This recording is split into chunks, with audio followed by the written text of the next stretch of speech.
So, there's been a lot of information since I had made my first video on the Switch 2.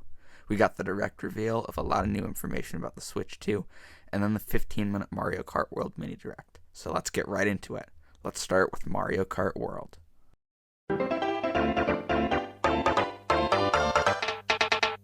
Oh my gosh. There is so much to unpack. I don't even know where to start. I'll be talking about the information in the Switch 2 Direct and the Mario Kart World Direct. First, I called it in my first video when I said it was going to be an open world game. Second, the character selection looks so awesome.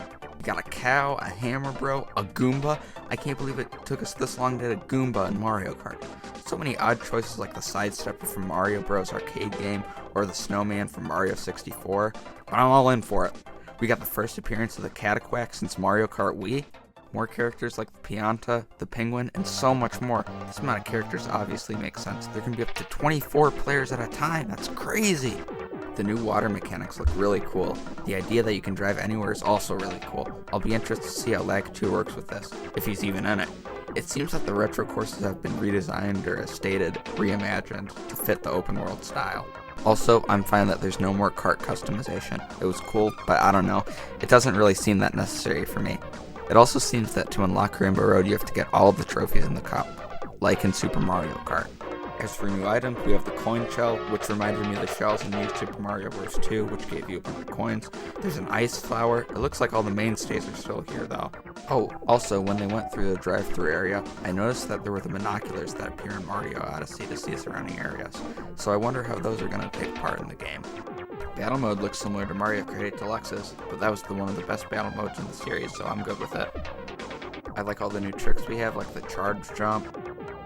The free roam stuff looks so much fun. The P-switches, all the collectibles look so cool. There's a lot of great stuff here. I can't think of anything that could potentially ruin this.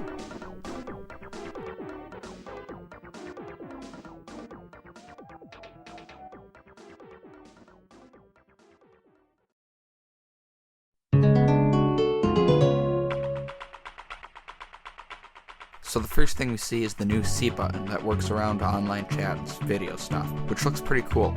Do I think it will run smoothly? Not really. Like, I believe that they've made some advancements, but Nintendo's online has never been the best. There's also a camera, which is sold separately. The bigger screen, the better stand is good. The Joy-Cons being used as a mouse are neat. There's a lot of stuff that's just upgrade, like the audio, and I'm glad that the frame rate's going to be better. Thank goodness for the 256GB storage. 32GB is just not enough if you want to go all digital.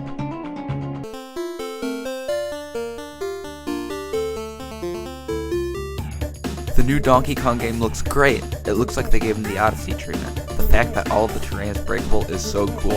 I feel so much better about DK's design. That first reveal in the Switch 2 announcement looked really bad. His design looks so dynamic in this one. I can't believe it took us over 10 years to get a new Donkey Kong game, and over 25 to get a new 3D Donkey Kong game.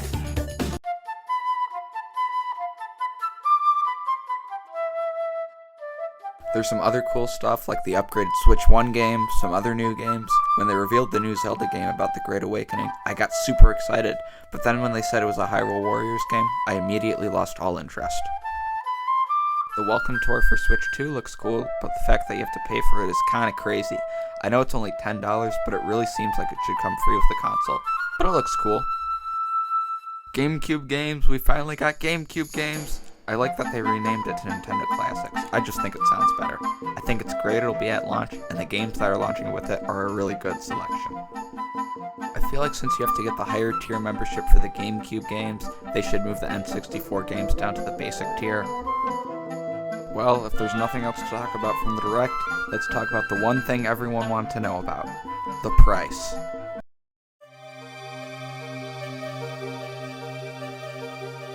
The price for the Nintendo Switch 2 is $450.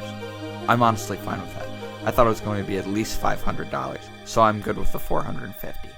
Then we get to Mario Kart World. $80 for the game. There was a lot of confusion after the Direct that it was for $80 for digital and $90 for physical. It wasn't that, thank God. There's a bundle for $500 that includes Mario Kart World, but I like to buy my games physically. They said the only $80 game is going to be Mario Kart World, but now that means it's going to be a standard in the industry. And And as I was recording this, I found out that Microsoft plans to raise their games to $80, so thank you, Nintendo. If you want to use the C button on the Nintendo Switch 2, you need to buy a subscription to NSO, which is annoying that the big new innovation is locked behind a subscription service. Then the accessories. The only two I think are outrageous are the two Joy-Cons for $95 and the dock and charger being $120. There just seems like so much to buy if you want the full experience.